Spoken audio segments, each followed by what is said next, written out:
चलिए, स्वागत है आपका फिर से सी प्रोग्रामिंग की सीरीज़ के इस लेक्चर में, जिसमें हम बात करेंगे सी यूज़र डिफाइंड फंक्शन के बारे में। ये यूज़र डिफाइंड फंक्शन होते क्या हैं और किस तरह से ये काम करते हैं। तो चलिए देखते हैं। तो हम सी यूज़र डिफाइंड फंक्शन की बात करें तो सबसे पहले जानने की कोशिश करें कि ये एक्चुअल में है क्या। ये एक तरह से, ये देखिए, ये सब प्रोग्राम है। ये सब प्रोग्राम का मतलब क्या हुआ कि उस जो सी प्रोग्राम हमने बनाया है उसके अंदर काम आने वाले और दूसरे प्रोग्राम हैं जो कुछ खास या कुछ स्पेसिफिक काम को करते हैं, ठीक है ना। और वो जो सब प्रोग्राम हैं वो खुद भी इंडिपेंडेंट होते हैं, मतलब बिल्कुल स्वतंत्र होते हैं। मतलब जो काम वो कर रहे हैं ना वो बिल्कुल अलग है, वो बिल्कुल अलग है। वो इस पुराने वाले प्रोग्राम पे या जिस प्रोग्राम को हम बना रहे हैं उस प्रोग्राम पे वो डिपेंडेंट नहीं है, जबकि जिस प्रोग्राम को हम बना रहे हैं वो उस यूज़र डिफाइंड फंक्शन पर डिपेंडेंट है। यूज़र डिफाइंड फंक्शन डिपेंडेंट नहीं है, वो एक्चुअली बिल्कुल इंडिविजुअल प्रोग्राम है और इंडिपेंडेंट प्रोग्राम है, स्वतंत्र प्रोग्राम है, जो कि कुछ जो भी काम कर रहा है स्वतंत्र रूप से कर रहा है और वो खुद भी एक कंप्लीट प्रोग्राम है। ये बात जान लेने की है, ठीक है। इसी तरीके से जो सब प्रोग्राम या या फंक्शन या यूज़र डिफाइंड फंक्शन जो होते हैं वो उनका जो डिक्लेरेशन जो है ना वो ग्लोबल भी हो सकता है और लोकल भी हो सकता है। जैसे कि हम प्रिंट एफ फंक्शन काम में लेते हैं तो प्रिंट एफ जो कमांड है ये पूरी की पूरी प्रिंट एफ जो है, प्रिंट एफ क्या हो रहा है, प्रिंट एफ पूरी तरह से सी में सब जगह पर काम आ रहा है और वैसे ही काम आ रहा है जैसा कि एक प्रोग्राम में काम आ रहा है, वैसा का वैसे दूसरे प्रोग्राम में काम आ रहा है, ठीक है ना। लेकिन कुछ चीज़ें ऐसी भी होती हैं जो ऐसी भी करनी होती हैं जो एक ख़ास प्रोग्राम में काम आए और बाकी प्रोग्राम्स में वो उनकी आवश्यकता न रह जाए। तो ये दो तरह की चीज़ें हुई, यानी कि या तो हम फंक्शन को इस तरीके से डिफ़ाइन करेंगे कि वो ग्लोबली एक्सेप्टेबल होगा, यानी कि सब जगह पर वो वैसे ही काम आएगा और वही काम करेगा जिसके लिए उसको बनाया गया है, और अदरवाइज़ वो प्रोग्राम जितने हिस्से के लिए बनाया गया है उतने हिस्से में काम करेगा, उसके बाद वो वैनिश हो जाएगा, ख़त्म हो जाएगा, समाप्त हो जाएगा, ठीक है। तो ये बात ध्यान रखने की, हम प्रोग्राम को हम डिफ़ाइन करते हैं, इस सब प्रोग्राम को या उस यूज़र डिफाइन फंक्शन को हम डिफ़ाइन करते हैं, उसका नाम ही है डिफ़ाइन, यूज़र डिफ़ाइन। हम डिफ़ाइन कर रहे हैं, हम उसको डिफ़ाइन करेंगे या तो ग्लोबली डिफ़ाइन करेंगे या फिर उसको लोकली डिफ़ाइन करेंगे। कैसे करेंगे आगे देखते हैं। सबसे पहले हम ये जान लें कि उसकी एडवांटेजेस या उसके लाभ क्या क्या हैं, यानी अब हम ये भी जानें कि इसके लाभ क्या हैं। तो सबसे पहला लाभ कि जो बड़ा लंबा और कॉम्प्लेक्स, बहुत ही अजीब सा, बहुत मिक्सअप सा प्रोग्राम है उसको ये छोटा और आसान बनाता है। सबसे बढ़िया, सबसे अच्छी बात इस चीज़ की ये होती है।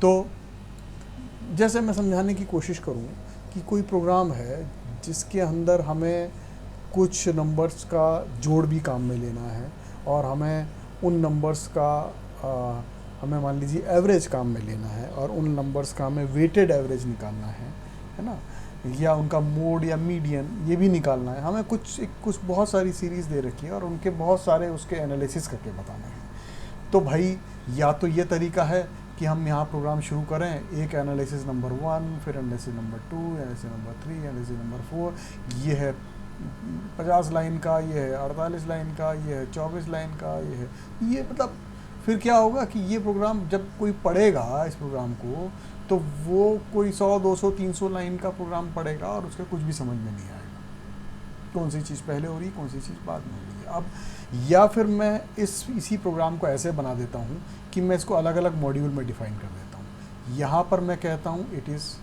मॉड्यूल 1, यहाँ पर मॉड्यूल 2, यहाँ पर मॉड्यूल 3। अब फिर मैंने इसके नीचे या एक अलग से मैंने मॉड्यूल 1 को डिफ़ाइन किया और उसके स्टेटमेंट इसके अंदर डाले। इसी तरीके से मैंने मॉड्यूल 2 को डिफ़ाइन किया और उसके स्टेटमेंट मैंने इसी तरीके से अलग डाले। सिमिलरली मैंने, अब इससे क्या हुआ, ये कम से कम ये रीडेबल हो गया है। इसकी लाइंस जो हैं, इसकी लेंथीनेस जो है वो तो बनी रहती है, लेकिन वो लेंदी होने के बावजूद समझ में आने वाला हो जाता है।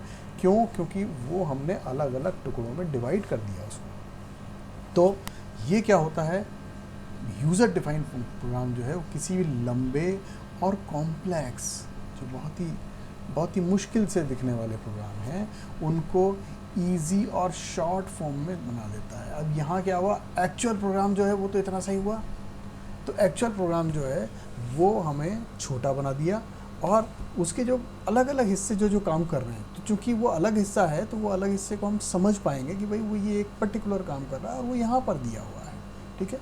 और इसी तरीके से using a function memory space can be properly utilise, हम मेमोरी स्पेस को भी यूटिलाइज कर सकते हैं। जैसा कि सी प्रोग्रामिंग के शुरुआती हिस्से में ही मैंने आपको बताया था कि सी में सबसे अच्छी बात ये होती है कि इसमें मेमोरी मैनेजमेंट के बहुत सारे फंक्शन होते हैं, और इसमें सबसे बढ़िया बात ये होती है कि मेमोरी कितनी अवेलेबल है उसके हिसाब से हम फंक्शन कॉल या किसी भी वेरिएबल को कॉल करेंगे और हम उसको वापस छोड़ देंगे, ख़त्म कर देंगे। ये काम बहुत आसानी से सी में किया जा सकता है।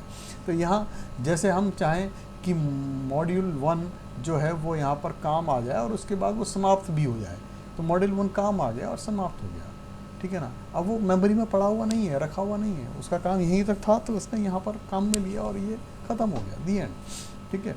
अब इसी तरीके से ये जो फंक्शंस हैं, अगर मैं इसको ग्लोबली डिफाइन कर दूँ तो ये मैनी प्रोग्राम्स, कई सारे प्रोग्राम्स में काम में लिए जा सकते हैं एज इट इज़। मान लीजिए मैंने मान लीजिए मॉड निकालने का कोई सब प्रोग्राम या कोई यूज़र डिफाइंड फंक्शन बना लिया, तो अब इस मॉड निकालने के फंक्शन को मैं सब जगह पर काम में ले सकता हूँ अगर मैं इसको ग्लोबली डिफाइन कर दूँ। बस ये ध्यान में रखने की बात है कि मुझे इसको किसी तरीके से ग्लोबली डिफाइन करना है, करेक्ट। सिमिलरली फंक्शन जो है it improves the portability of the programme.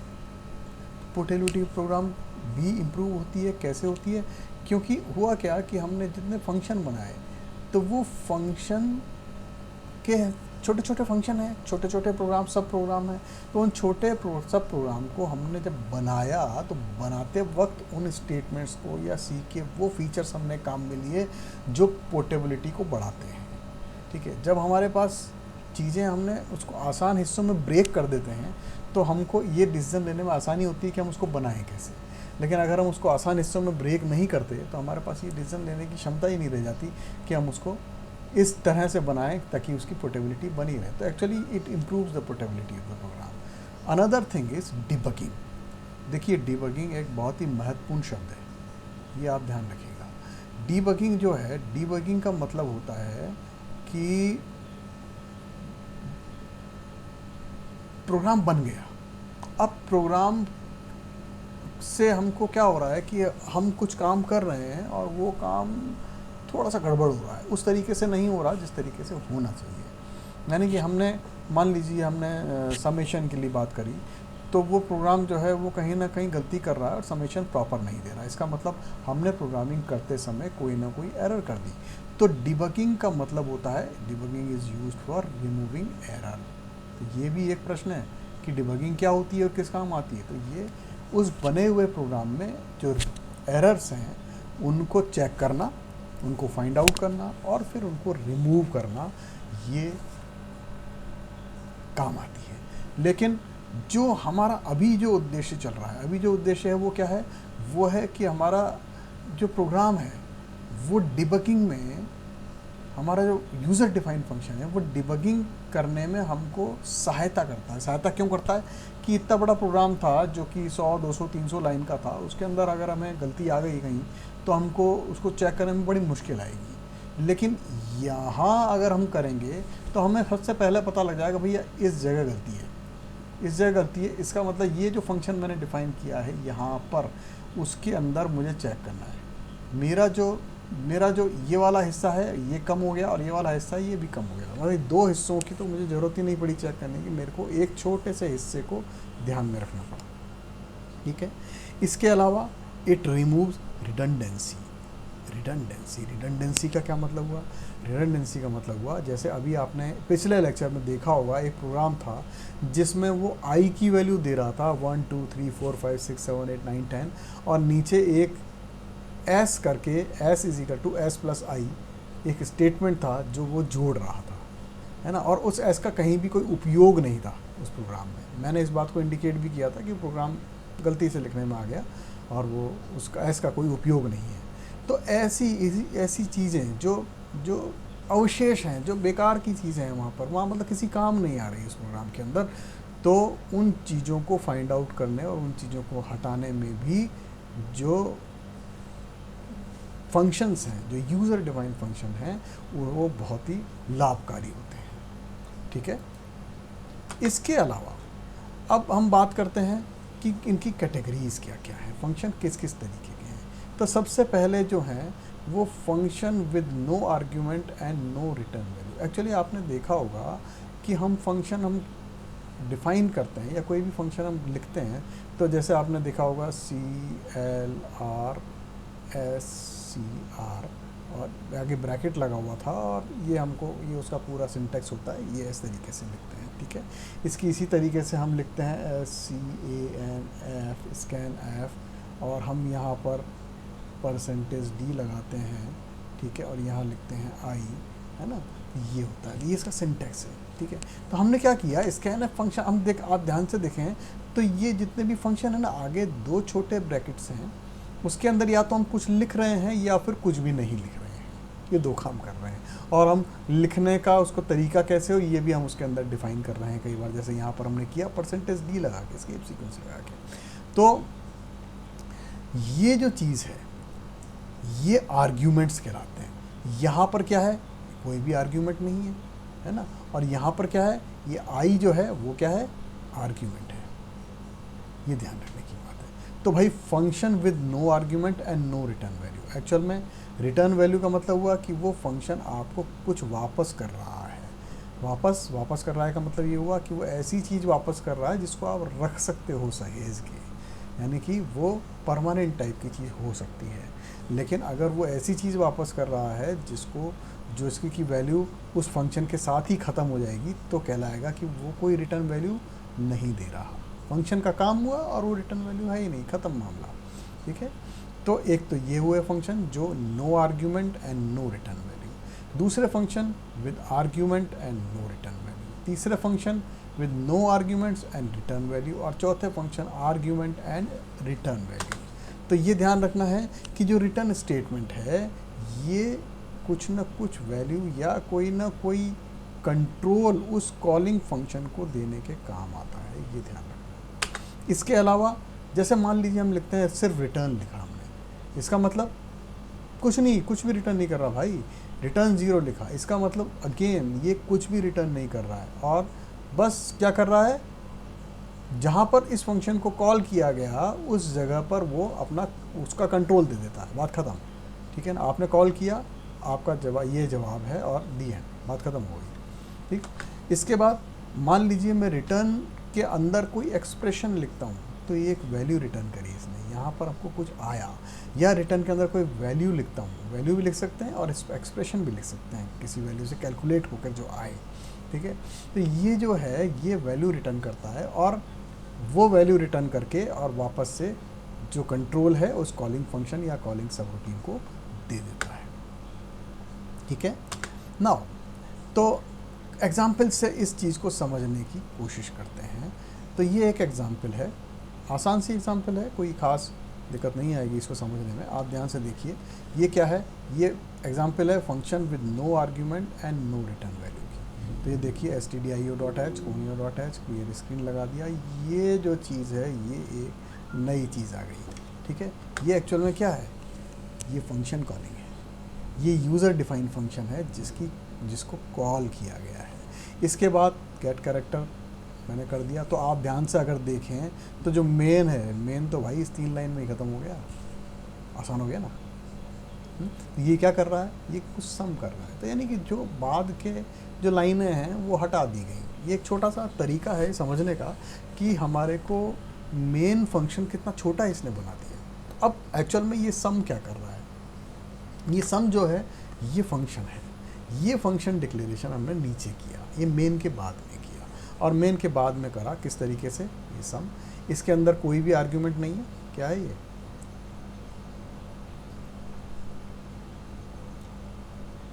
No arguments, correct है ना, कोई आर्ग्यूमेंट नहीं दे रखे हमने, क्यों नहीं दे रखे कि यहाँ पर हमको इस तरीके की आवश्यकता नहीं है, हमने इसके अंदर वैल्यू पहले से ही दे दी। तो हमने क्या वैल्यू दी, हमने ये फंक्शन, देखिए पूरा प्रोग्राम है ये, इंटीजर ABC, उसके बाद print f, enter the 2 numbers for sum, 2 number के लिए सम करेंगे, फिर स्कैन एफ, वो A और B को स्कैन करेगा, मतलब आपने जो वैल्यू एंटर करी उनको चेक करेगा और लेगा, और उसके बाद C की वैल्यू A+B से इस एक्सप्रेशन से कैलकुलेट करेगा, और उसके बाद प्रिंट कर देगा कि ये भैया तुम्हारा सम आया। ठीक है, तो ये क्या किया इसने, पूछना शुरू किया, यानी हमसे पूछा कि भाई 2 वैल्यू दीजिए। तो ये यहाँ पर मेन में जब हमने इसको कॉल किया तो इसने क्या किया, इसने पूछा, इसने कहा हमसे कि भाई एंटर 2 नंबर्स, तो मैंने एंटर किए 4 फिर 6। ठीक है, वो इसने स्कैन कर लिए, यानी उसने चेक कर लिए, उनकी मेमोरी लोकेशन देख ली, एंड A और एंड B। ठीक, उसने 4 + 6, तो C = 4 + 6 इसने कैलकुलेट करी, और कैलकुलेट करके जो वैल्यू 10 थी उसको उसने प्रिंट कर दी, सम = 10, डन। ठीक है, तो एक्चुअल में ये प्रोग्राम मैं चाहता तो ये सारी लाइनें यहाँ लिखता, तो ये लाइनें बढ़ जाती। नंबर ऑफ लाइंस या लेंथ ऑफ द प्रोग्राम जो है वो अगर ऐसे एज अ होल देखा जाए तो उतनी ही है, लेकिन अब क्या हुआ है कि उस प्रोग्राम को समझने में आसानी हुई है। यहाँ देख के नहीं लगेगा कि समझने में आसानी हुई, आपको लगेगा कि छोटा सा प्रोग्राम है, समझ में तो आ रहा था हमारे, लेकिन ये सम एक फंक्शन ना होके यहाँ अगर मान लीजिए 50-60 लाइन का ये फंक्शन होता जिसमें अलग अलग फंक्शन कॉलिंग और हो रही होती, आपको नज़र आता कि भाई ये प्रोग्राम छोटा हुआ है, वरना तो ये 250 लाइन का बनने वाला था। ठीक है, एनीवे आउटपुट आ गया हमारे पास। अब चलते हैं और एग्जाम्पल हम देखने की और समझने की कोशिश करते हैं।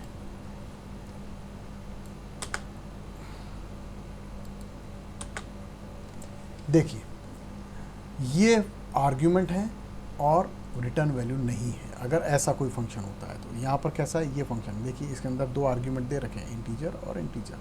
बाकी सब बॉडी वैसी की वैसी है, बार बार एक ही चीज़ को समझाने की आवश्यकता मुझे नहीं है। ठीक है, मैंने अब क्या किया, मैंने enter the 2 number for sum, मैंने अब ये बाहर ही ले लिया, मैंने ये फंक्शन के अंदर नहीं कराया मैंने वाला काम, और मैंने वो वैल्यूज़ पहले से ही ले ली, और वो वैल्यू लेके और मैंने वो वैल्यू पास कर दी इस फंक्शन को, और यहाँ पर फंक्शन कॉल कर दिया मैंने।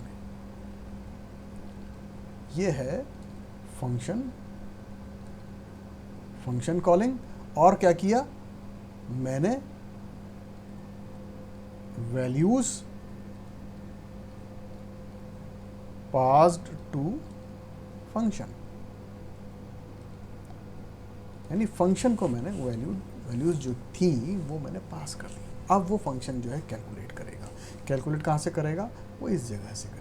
तो अब देखिए, अब इस फंक्शन को डिफाइन करने का तरीका डिफरेंट हो गया। अब हमने यहाँ पर बकायदा इंटीजर x इंटीजर y, यानी कि ये 2 वैल्यूज़ आर्ग्यूमेंट के रूप में ले रहा है ये फंक्शन। इसको 2 वैल्यूज़ चाहिए भाई, इसकी खुराक है ये, तो ये खुराक इसको दी गई, तो इसने सम निकाला और हमको वो सम निकाल दिया उसने, और कुछ नहीं किया उसने सम निकाल दिया। यानी कि ये फंक्शन यहाँ पर जहाँ पर काम में आया वहाँ पर उसने सम निकाल के धर दिया और कुछ नहीं किया है। अब कुछ दिया नहीं उसने बता दिया कि भाई ये रहा सम। ठीक है, उसने दिया कुछ नहीं है, आपको ये ध्यान रखने की बात है। तो इसने कुछ रिटर्न नहीं किया है यहाँ, राइट। तो यहाँ ये क्या कर रहा है फंक्शन, ये कुछ भी रिटर्न नहीं कर रहा है और बस आपको कंट्रोल देके बात ख़त्म कर रहा है ये। ठीक है, चलिए अब ये तीसरी तरीके के फंक्शन आते हैं। ये तीसरी तरीके के फंक्शन क्या कर रहे हैं, ये इसमें भाई आर्ग्यूमेंट तो नहीं है लेकिन रिटर्न वैल्यू है। सिमिलरली वही का वही काम किया, ये डिफाइन किया मैंने और यहाँ पर इसको मैंने कॉल किया। ये क्या है, कॉलिंग द फंक्शन। ठीक, और यहाँ पर प्रिंट कर दिया है, जो प्रिंट हो जाएगा इस सी की वैल्यू को। कॉल यहाँ पर हो रहा है क्योंकि c = सम x मैंने लिखा है। तो यहाँ पर मैंने डेफिनेशन करी इसकी, यहाँ पर देख लीजिए कोई भी वैल्यू नहीं है, कोई आर्ग्यूमेंट नहीं है इसके अंदर। अब वो एक्चुअल आर्ग्यूमेंट इसलिए नहीं है कि वो यहाँ पर पूछ रहा है, इसने पूछा, इंटीजर तय कर दिए, उसके बाद प्रिंट एफ वैल्यू दे दी मैंने। अब देखिए यहाँ पर मैंने कोई विशेष फॉर्मेट नहीं रखा है। ये भी सी की एक खासियत है कि ये सेमीकोलन लगा दिया ना यहाँ पे, तो ये एक स्टेटमेंट ख़त्म हो गया। अब इसके बाद दूसरा स्टेटमेंट शुरू हो गया। मैं इसको चाहूँ ना तो कंटिन्यूअली एक ही लाइन में भी लिख सकता हूँ। तो कई बार हम अपनी सुविधा के लिए हम छोटा मोटा चेंजेस इस तरीके से कर देते हैं, इसके सिंटैक्स में नहीं पर इसकी प्रेजेंटेशन में, ताकि हम अपनी स्पेस को प्रॉपर यूटिलाइज कर सकें। That's it. तो ये पर यहाँ पर इसने क्वेश्चन पूछ लिया, एंटर द 2 नंबर्स, 2 नंबर आपने एंटर किए, उसको स्कैन एफ फंक्शन से इसने इसको पढ़ लिया, और पढ़ने के बाद उसने s = c+b किया, और उसके बाद उसने वैल्यू रिटर्न करी s। This is a value, ये जो वैल्यू है, ये वैल्यू ये हमें यहाँ पर रिटर्न कर रहा है, और वो वैल्यू हमारे काम आ रही है। सीधी सी बात ये है जानने की। तो ये क्या है, इसमें आर्ग्यूमेंट नहीं था लेकिन रिटर्न कर रहा था। ठीक है, ये ध्यान रखने की बात है। तो भाई आगे चलें। अब आर्ग्यूमेंट भी है और रिटर्न भी कर रहा है, ऐसा फंक्शन अगर हम लेते हैं तो किस तरीके से बात करें। वही stdio.h, conio.h, abc, यहाँ पर फंक्शन डिक्लेरेशन हो गया, ये डिक्लेरेशन है फंक्शन का, है ना। ये भी फंक्शन का, ये फंक्शन कॉलिंग है किसकी, क्लियर स्क्रीन की, जो इसके अंदर इनबिल्ट फंक्शन है उसकी कॉलिंग है, ये ध्यान रखना है। ये जो है ये फंक्शन कॉलिंग यहाँ पर हुई हमारी, ये फंक्शन कॉल हुई हमारी जब हमने c = sum ab किया। ठीक है, और उसके बाद मैंने बाकी प्रोग्राम को मैंने लिख दिया यहाँ पर, वो एक अलग मैटर है, और यहाँ पर मैंने इसको डिक्लेयर किया। ठीक है, तो ये फंक्शन डिक्लेरेशन है। अब declaration sum integer x integer y और इंटीजर z भी मैंने एक इसके अंदर डिफाइन किया, और s = x + y, और ये सॉरी ये गलती हो गई, क्योंकि अगर मैं यहाँ रिटर्न z करूँगा तो इट विल डू नथिंग। तो ये एक्चुअली यहाँ पर z है, z = ये जो है ना, ये एरर देगा। अगर ये s होता तो ये कहता कि s इज़ नॉट डिक्लेयर्ड। ठीक है ना, तो s डिक्लेयर्ड नहीं था, तो यहाँ पर ये गलती होती, तो ये एक टाइपिंग मिस्टेक रह गई मुझसे, सॉरी। तो यहाँ पर इंटीजर मैंने z डिफाइन किया और z = x + y किया, तो x + y कैलकुलेट करके z में, और वो z वैल्यू जो रिटर्न करनी थी वो रिटर्न की इसने, और यहाँ पर उसने इसको c को अलॉट कर दिया। c को तभी गई वो, ठीक है ना, यानी कि हमने उस वैल्यू को यहाँ पर काम में लिया है भाई। रिटर्न करने का मतलब होता है हमने किसी से कोई काम लिया और उसने काम करके कोई सॉलिड चीज़ बनाकर दी, ये रिटर्न कहलाता है। ठीक है ना, ये ध्यान रखना है। तो अब एक और बड़ी ही अच्छी सी एक चीज़ है जिसको भी आप लोगों को जानना चाहिए, वो कहलाता है रिकर्शन। तो रिकर्शन एक्चुअल में होता क्या है, तो देखें भाई, पहली बात, अगर कोई फंक्शन हमने कॉल किया है ना, और वो दूसरे फंक्शन को कॉल करता है अंदर, ठीक है, तो इस तरीके एक फंक्शन ने दूसरे फंक्शन को कॉल किया, ठीक, तो यानी कि जैसे मैं कह लूँ कि ये फंक्शन 1 है, ये फंक्शन 1 जो है ये कॉल कर रहा है फंक्शन 2 को, और ये फंक्शन 2 जो है ये फंक्शन कॉल 1 को कॉल कर रहा है। तो ये क्या हुआ, एक तरह का एक लूप बन गया, या यूँ कह लें एक दूसरी तरीके की चीज़ हो जाती है जब मैं कहूँ कि एक फंक्शन 1 जो है वो फंक्शन 2 को कॉल कर रहा है, फंक्शन 2 जो है वो फंक्शन 3 को कॉल कर रहा है। तो ये क्या है, ये एक तरह की चेन बन जाती है, ठीक है ना। तो ये चेनिंग या फंक्शन, तो अगर इसको मैं थोड़ा सा और एडवांस लूँ और मैं ये कहता हूँ कि फंक्शन जो है वो खुद को कॉल कर रहा है, फंक्शन जो है वो खुद को कॉल कर रहा है। आपने न्यूमेरिकल एनालिसिस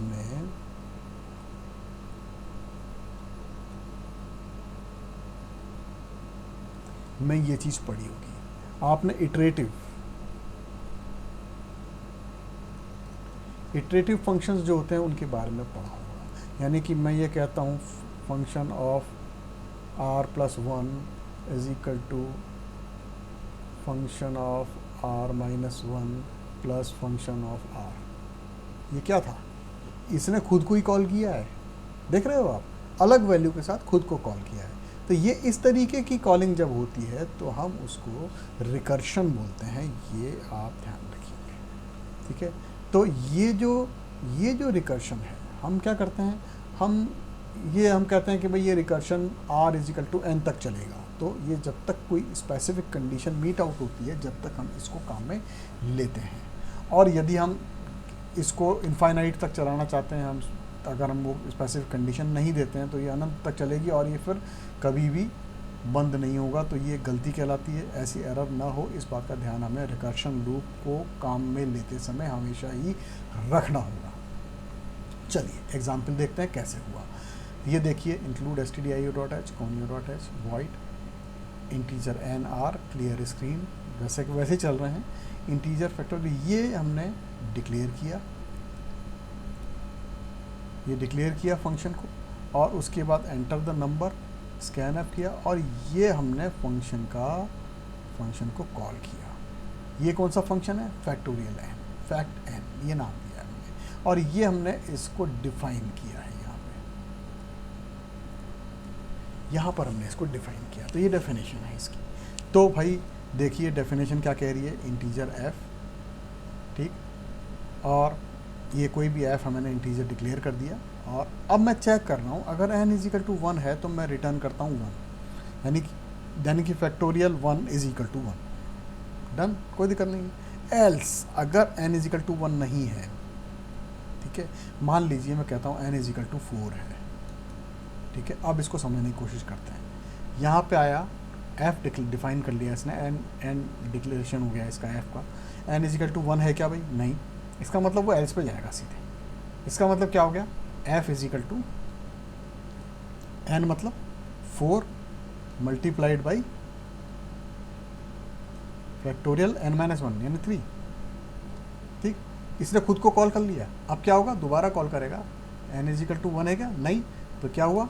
ये बनेगा 4 मल्टीप्लाइड बाई फैक्टोरियल 3 का मतलब 3 मल्टीप्लाइड बाई फैक्टोरियल 2, करेक्ट। इसी तरीके से आगे बढ़ेंगे तो ये आ जाएगा 4 इंटू 3 इंटू 2 इंटू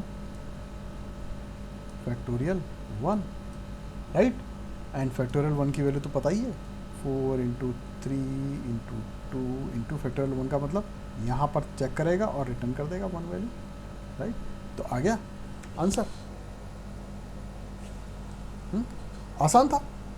तो यहाँ आप ध्यान से अगर देखेंगे, वही क्या है, f ने दोबारा कॉल किया n-1 वैल्यू पे अपने आप को, फिर दोबारा कॉल किया n-1 वैल्यू पे अपने आप को, फिर दोबारा कॉल किया n-1 वैल्यू पे आपको। ये चीज़ चलती गई जब तक कि n इज इक्वल टू 1 नहीं आ गया, क्योंकि n इज इक्वल टू 1 आने पर इसने रिटर्न 1 कर दिया, ठीक है। अदरवाइज ये बार बार क्या कर रहा था?